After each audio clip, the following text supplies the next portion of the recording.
निर्वाचन आयोगले मनोनयन दर्ताको मिति घोषणा गरेको छ। निर्वाचनको कार्यादेश प्राप्त गरेको सरकार आफ्नो कर्तव्यप्रति जसरी गम्भीर भएर लाग्नु पर्दथ्यो त्यसरी लाग्न सकेको देखिँदैन। खास गरी फौजदारी अभियोग लागेका पूर्व गृहमन्त्रीका सन्दर्भका बारेमा संगठित अपराध र सम्पत्ति शुद्धिकरण सम्बन्धी मुद्दा फिर्ता लिने भनेर चाहिँ जसरी यो सरकारले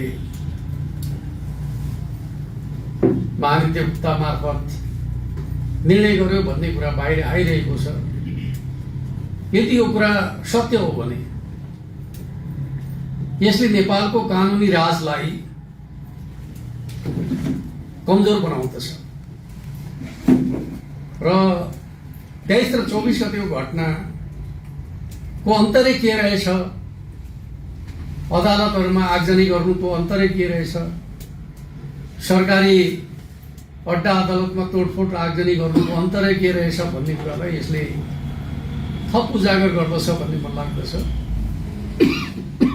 जनताका बीचमा नयाँ शक्तिका रूपमा आउन चाहने पार्टी र नेतृत्वले यस प्रकारको अनुचित कार्य गर्नु हुँदैन। मलाई लाग्दछ राष्ट्रिय स्वतन्त्र पार्टीले पनि औपचारिक रूपमा संस्थागत रूपमा यो कार्यको विरोध गर्ने आँट गर्नुपर्दछ। यदि वो सुशासनको हिमायती हो भने, कानुनी राज्यको हिमायती हो भने, यस प्रकारको गलत तरिकाद्वारा आफ्नो नेताको बचाव गर्ने कार्यलाई अगाडि बढाउन खोज्ने हो भने यसले लोकतन्त्रलाई कमजोर बनाउँदछ, कानुनी राजलाई कमजोर बनाउँदछ, संविधानवादलाई कमजोर बनाउँदछ भन्ने कुरालाई बुझेर साँच्चैको वैकल्पिक शक्ति बन्न चाहने भने संविधानवाद कानुनी राजका पक्षमा आफूलाई उभ्याउने आँट गर्नुपर्दछ। अन्यथा वैकल्पिक शक्ति भन्ने कुरा नेपाल राष्ट्रलाई भू राजनीतिको द्वन्द्वको क्रीडास्थल बनाउने अन्तर्राष्ट्रिय शक्तिको योजनाको परिणाम मात्रै हो भन्ने कुरा पुष्टि हुनेछ।